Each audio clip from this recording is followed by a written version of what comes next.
Basketmouth!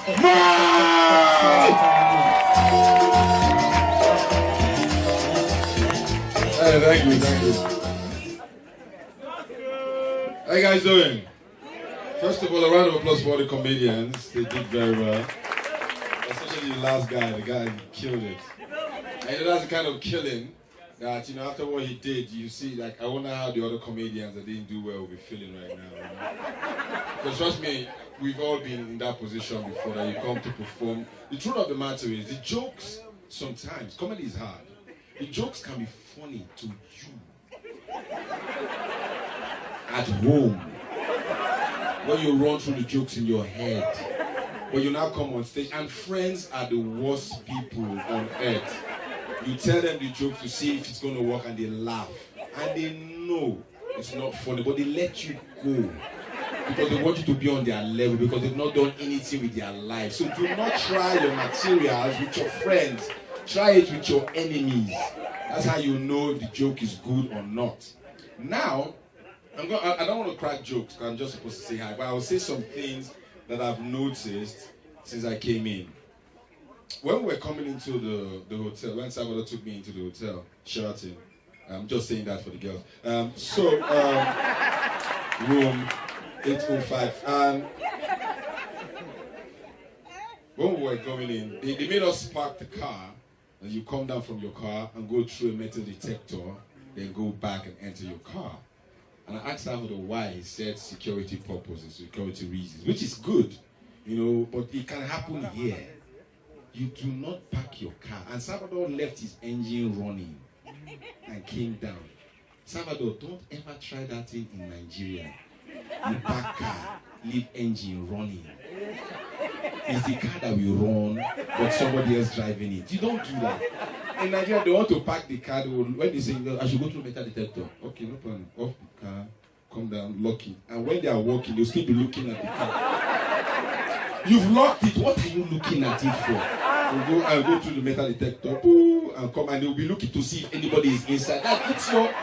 You are just 5 feet away. Nigerians, we are very suspicious. Trust me, we are very. Right now, if someone drops a bottle, I'll be in the hotel. Right, the only thing you can see is the mic dropping. We are very suspicious, and we are very hopeful. That's when you hear that in Nigeria, I know you guys read our news. When you hear that a Nigerian man commits suicide, it's a lie. No Nigerian man commits suicide. If you hear that a Nigerian man commits suicide, know that he's owing people money, and he had to fake his death. That's why you hear that, the guy died last week and someone saw him in another state. No. It's his spirit. It's not his spirit. He lives there now. Nigerians don't commit suicide. That is white people. Depression is something for white people. Black people, we don't go through. Have you met anybody with depression? No. Nobody, no black man in Africa has depression. Nobody. So I know you guys heard about T-Bills and Tiwa Savage, that T-Bills wanted to kill himself. You guys heard the story, right? It was all over the news. That's stupid. That's crazy. However, we need to understand the facts. T-Bills is an American, but Nigerian American. So he has dual citizenship. So he was depressed because he was American. His American side was depressed. He was going through marriage problems. That's the America in him. Going through the marital troubles. He now decided to kill himself. That's the American side speaking to him. However, there's a Nigerian in him existing which told him to call his friend and tell him that he wants to kill himself, and told him the location, the time, and made him wait until they come to stop him. In London, the cops are not as nasty and crazy like the American cops are. The American cops are crazy. London cops, they are nice. Have you ever heard of killing in London or shooting? It's impossible. The only thing that you hear in London is stabbing. And it's only stabbing. And that means that the person can't run. Because if you bring a knife, even if you want to cut orange, I am running. In London, true story, we went out drinking. It was fun. Me and my friends, 5 of us in one car, 3 at the back, 2 in front. Went to the club, partied our life out. True story, we got drunk. So we gave the car keys to the person that was not as drunk as we were. So he was driving. But because we were so drunk, we did not know that he was driving rubbish. So the cops stopped us. You know, the London cars, they're like yours, right-hand drive. So I was sitting here, driver was here, 3 people at the back. Cops stopped us. At that point, when they stop you, the alcohol will clear. So at that point, we were all sober. For some funny reason, we were all sober. As the cop pulled us, the light was still, rotating. He had not left the car. We looked at ourselves. We knew we were in trouble. Do you understand? So what did we do, Nigerians? You see the middle of the driver and the passenger. I went from the middle, went to the back to sit with the people at the back. The driver too came back to sit with us. 5 people now at the back, no driver, no passenger. Now, if there's no driver or passenger, you cannot arrest us being passengers. The cop now came. Excuse me, sorry, where's the driver? He said, he got peace. He went to urinate, the toilet. The guy was like, no, I didn't see anybody step out of the car. So you tell me what happened. We said the driver and the front passengers went to the bush to go and pee. So the police guy, patient police guy, the guy waited. For like 5 minutes, nobody came out. So excuse me, are you sure? He said, yes, they are there. That's how they pee for long. African thing, it's the size. It takes a while to come out. Okay, let's wait for a while. After like 10 minutes, the cop knew that we were all, the driver was in the car. He said, okay, you know what's going to happen, yeah? I want you, the driver, just feel free. Come drive your car. I'm not going to make any arrests tonight. You can drive, but just drive safe. Nigerians, always suspicious. Are you sure? So, excuse me, I'm a man of my word. You can drive the car. Oh.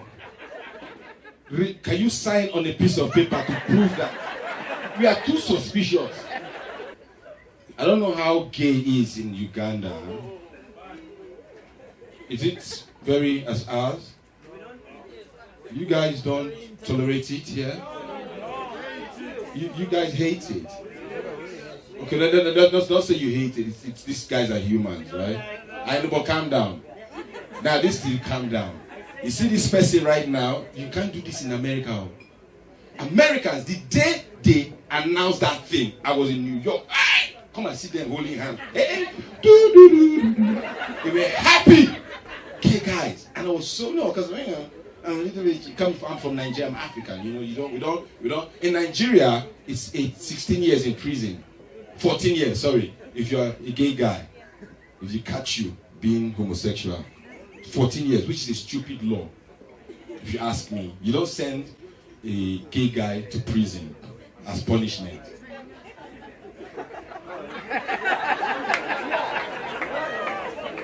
What did they do in prison?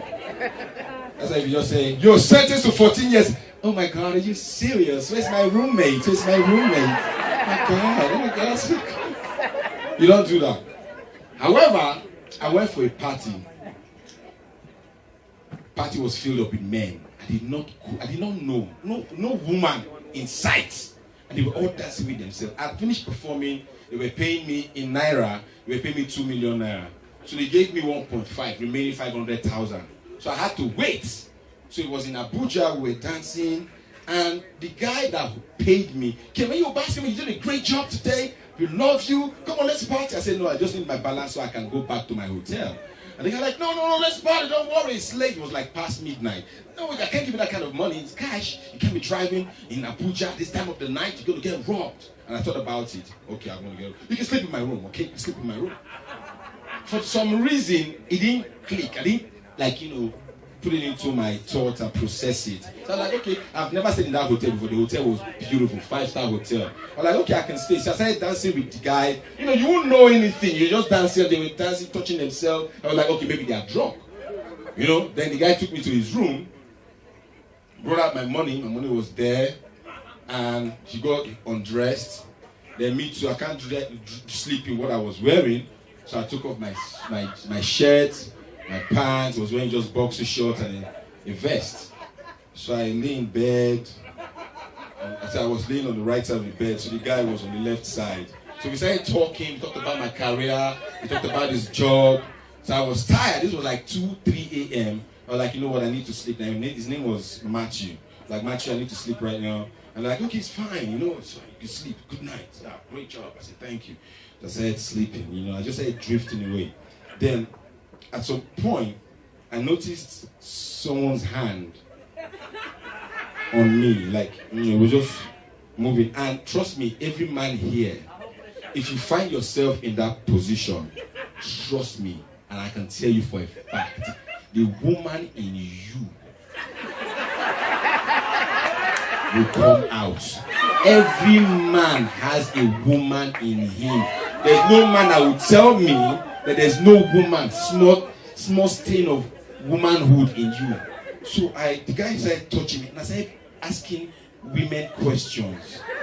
And I was like, Matthew, what are you doing? And you know, men, when they're in that position, their voice gets thicker, you know? So he was like, come on, what's wrong with you? Come on, come close. So he held me and moved in and dragged me back. And this guy, mind you, this guy is big. So it was like 6'4" and 6'2". It was like biceps, everything. So he dragged me. So he dragged me in like this, and his stuff was on my ass, you know? So I tried to move back, like pull myself away, but he held me, and I was like, Matthew, I think you're moving too fast.